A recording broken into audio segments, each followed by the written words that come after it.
Shalom wanita yang kasih Tuhan, selamat sore, selamat berjumpa kembali dalam kasih Tuhan. Mari kita akan mendengarkan renungan firman Tuhan pada sore hari ini dengan satu judul, tetap tenang dalam segala keadaan. Tetap tenang dalam menghadapi segala keadaan. Mazmur 131 ayat 1-3.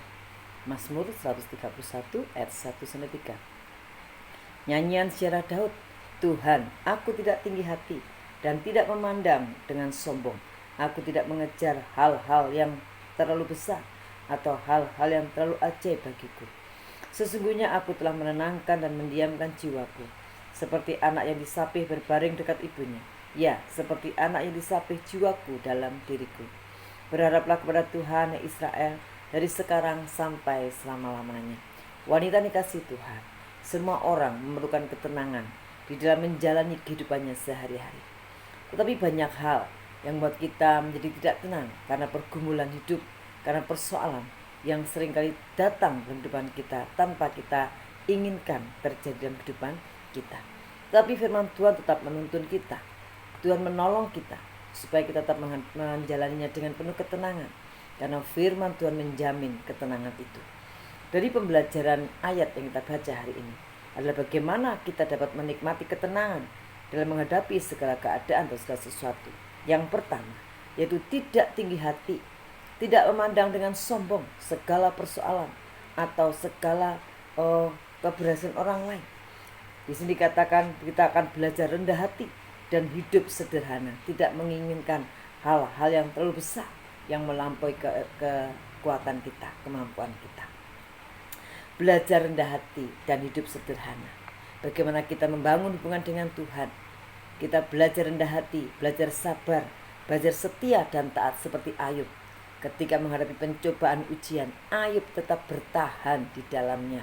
Dan Ayub tetap percaya pada Tuhan. Tetap rendah hati, sabar, menerima kenyataan dalam hidupnya. Dan dia menikmati penderitaannya. Tetap dalam ketaatan. Ayub tidak menyalahkan Tuhan, tapi Ayub tetap percaya, setia kepada Tuhan. Ini rendah hati. Dan membangun hubungan dengan sesama. Kita tidak merasa diri kita lebih, lalu kita merendahkan orang lain. Lalu kita mau belajar menganggap orang lain lebih utama dari diri kita. Dalam Filipi pasal 2, bahwa orang lain itu lebih utama dari diri kita. Orang lain lebih utama dari diri kita, sehingga kita menempatkan diri kita pada posisi yang lebih rendah daripada orang lain. Dengan begitu kita akan mengalami ketenangan. Tidak ada iri hati, tidak ada kecemburuan, tidak ada kebencian. Karena Allah dalam firman-Nya menuntun kita menjadi orang yang rendah hati. Yang kedua adalah hidup sederhana. Di sana dikatakan tidak menginginkan, tidak mengejar. Belajar hidup sederhana. Kesederhanaan hidup itu adalah ukurannya cukup, bukan berlebihan, bukan kekurangan, tetapi cukup. Ya, apa yang Tuhan sudah berikan bagi kita, berkat Tuhan yang sudah dianugerahkan bagi kita, mari kita belajar mengelolanya. Mari kita belajar mengaturnya dengan baik sehingga menjadi cukup. Kalau toh tidak cukup, maka Tuhan pasti akan mencukupkan lewat jalannya yang tidak pernah kita pikirkan. Itu belajar sederhana. Kita belajar memenuhi kebutuhan kita, bukan memenuhi keinginan kita. Puji Tuhan. Apalagi di masa yang sulit ini, dalam masa pandemi ini, kita mau belajar bersyukur dan belajar mencukupkan segala kebutuhan kita dengan berkat yang sudah anugerahkan bagi kita.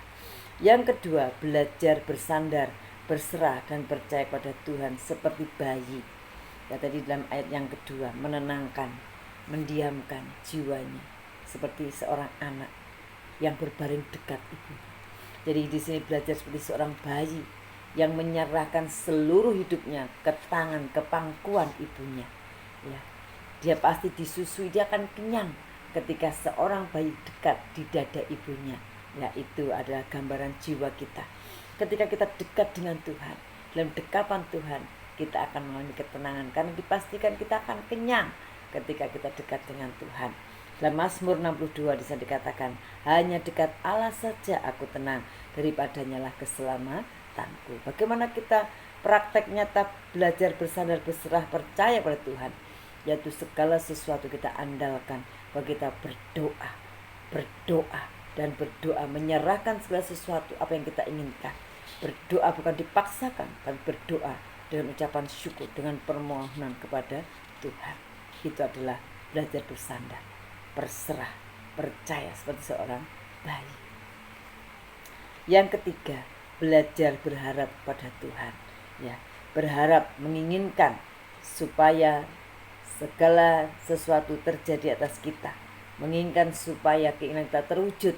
Nah, ini berbicara tentang kemustahilan Tuhan yang terjadi atas hidup kita. Meskipun tidak ada dasar untuk berharap, tapi kita mau terus belajar berjuang untuk percaya, berharap kepada Tuhan. Roma pasal 4 ayat 17 sampai dengan 21. Roma pasal 4 17, seperti ada tertulis, engkau telah kutetapkan menjadi bapa banyak bangsa di hadapan Allah yang kepadanya ia percaya, yaitu Allah yang menghidupkan orang mati dan yang menjadikan dengan firman-Nya apa yang tidak ada menjadi ada. Sebab sekalipun tidak ada dasar untuk berharap, namun Abraham berharap juga dan percaya bahwa ia akan menjadi bapa banyak bangsa menurut yang telah difirmankan, demikianlah banyaknya nanti keturunanmu. Imannya tidak menjadi lemah, walaupun ia mengetahui bahwa tubuhnya sudah sangat lemah karena usianya telah kira-kira 100 tahun dan bahwa rahim Sarah telah tertutup. Tetapi terhadap janji Allah ia tidak bimbang karena ketidakpercayaan, malah ia diperkuat dalam imannya dan ia memuliakan Allah dengan penuh keyakinan bahwa Allah berkuasa untuk melaksanakan apa yang telah ia janjikan. Yang ketiga, ketenangan akan kita dapatkan ketika kita berharap pada Tuhan.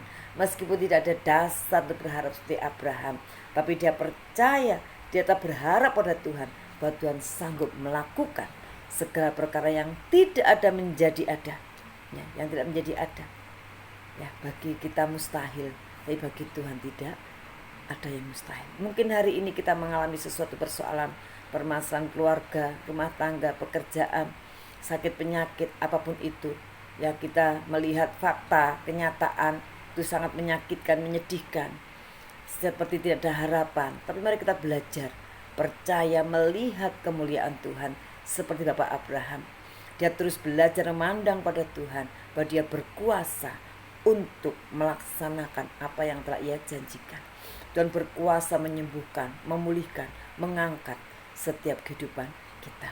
Tidak ada yang mustahil bagi Tuhan ketika kita percaya, berharap pada Tuhan. Itulah buat kita tenang. Kita belajar tenang di masa yang sulit, masa yang sukar, penuh tekanan. Mari kita belajar hidup tenang berdasarkan kebenaran firman Tuhan.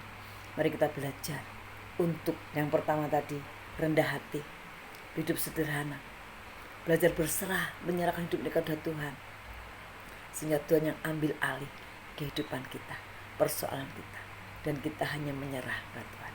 Yang ketiga, berharap bahwa Tuhan sanggup melakukan segala perkara.